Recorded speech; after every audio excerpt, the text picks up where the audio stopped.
He finally said enough. I was talking to this guy the other day, and it's pretty funny actually, because he a hard worker, very hard worker, and I know this guy pretty well. And he's a little bit younger than me. I think he's 52, and he was working as a general manager of a pretty large retail shop, and I'm not gonna go into it too specifically, and he was working his ass off for many years, just freaking, I tell you, it's crazy. Like, always on call. Like, they'd have, on his days off, they'd have Zoom meetings to talk about inventory and stuff. And it's just like, you know, he was drinking a lot. He's getting heavy. You know, he's like, dude, this is, anyway, long story short, he finally said, you know, he went in there one day. He said, I'm out. Something ticked him off. He says, I'm out. They had planned a cruise, he and his wife. They went on their first cruise. He goes, I can't tell you what a relief it was not to have, basically be on call all the time. And, you know, I said, well, were you worried about your career prospects? Because I tell you, yeah, a little bit, but I was so stressed, I couldn't take it anymore, so I'm done. So we got a different job now. It took about a month to find a different job. But he doesn't pay as much. But he's like, dude, I can't even tell you how much less stress I have now. He downsized his career. And the funny thing is, they got 4 kids just like I do, and they only got 1 left in the house. Well, one's in the house, but his daughter's going to college, so she's kind of out of the house, if that makes sense. But he's got basically one as a teenage son, that's it, who's like going to be graduating high school here in the next year or so.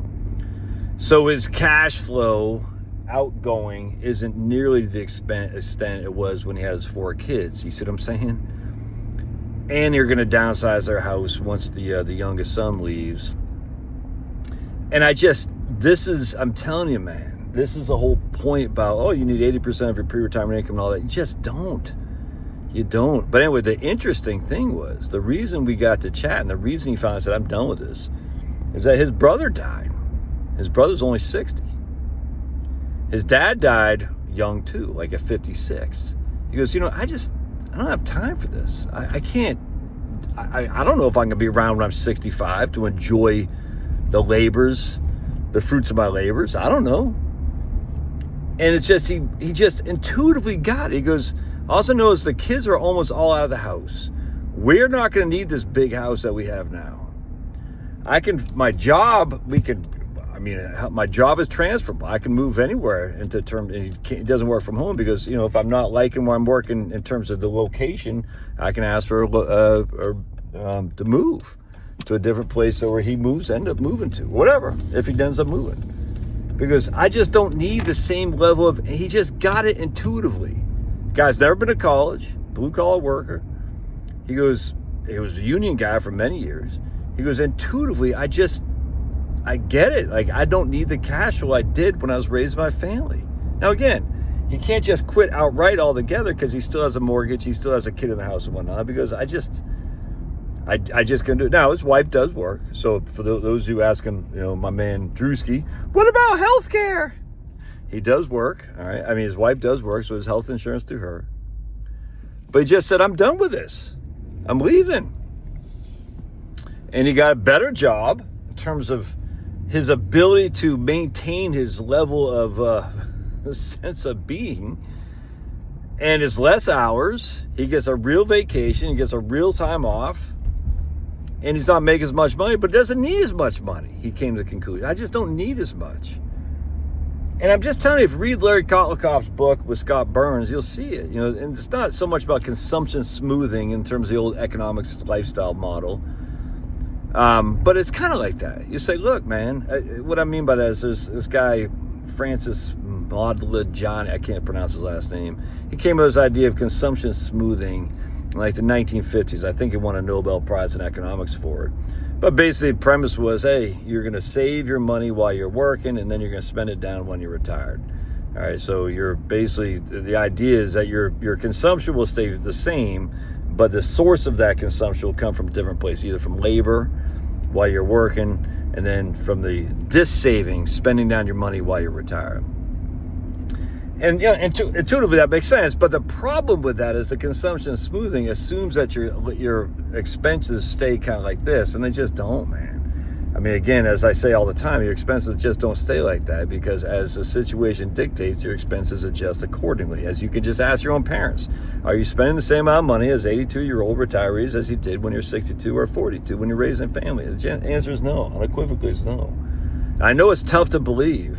It's just not true that you spend the same amount of money as a 42-year-old raising 3 kids as you do as an 82-year-old. You're just not spending the same amount of money. It's not. Even with inflation, even with healthcare. I mean, just think about it. It's just inherently obvious, and it should make sense just for anybody, even without an economics degree. Anyway, the point being was consumption smoothing model said economic life cycle model is that we spend X amount of dollars, and the question is, where's that X amount of dollars come from? It's come from labor, and then we're going to save, all right, while we're working, and that way we can dissave while we don't have the income coming in. And that's one part of the equation. But the other part of the equation was our spending when we leave. And just when your kids are out of the house, when your mortgage is paid off, when you downsize, I mean, it's just inherently, it just makes sense that you spend less. And as such, you don't need to be in the same old crappy old job that's grinding on you. And I call it the 3-day rule. 3 days of people pissing you off, like, I'm out of here. Again, I'm not saying all people do this or you should do this. I'm just saying at the end of the day, can you do it? Because this guy's been married for a long time. Just like I always say, he had the same job for a long time. Same wife, same house, the same thing. Same wife, same house, same job. At some point, you say, you know something? I can downsize my career and have a better quality of life, even if I have less money. And that's what this guy did. And I can already tell he's lost weight. Last time I saw him, he's heavier. And I said, yeah, I can tell, man. Anyway, thought I'd share with you to start this Monday morning as you go back to the grind. Do you really need the grind of your gig? Or can you say, you know, I'll share another story. I had this guy, and he'll just say he was an IT guy, and he had a pager on his belt, the old school pager, because he's responsible for the company's website. And he said, I don't get any time off. I'm always working, blah, blah, blah, blah.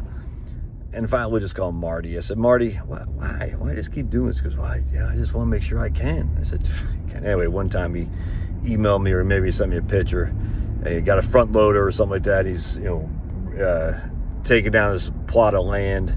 He's going to start raising some farm equipment. He's going to start raising some vegetables and stuff. I said, yeah, he's just loving life, man. His retired state. I said, I get it. All right, God bless. Love your thoughts.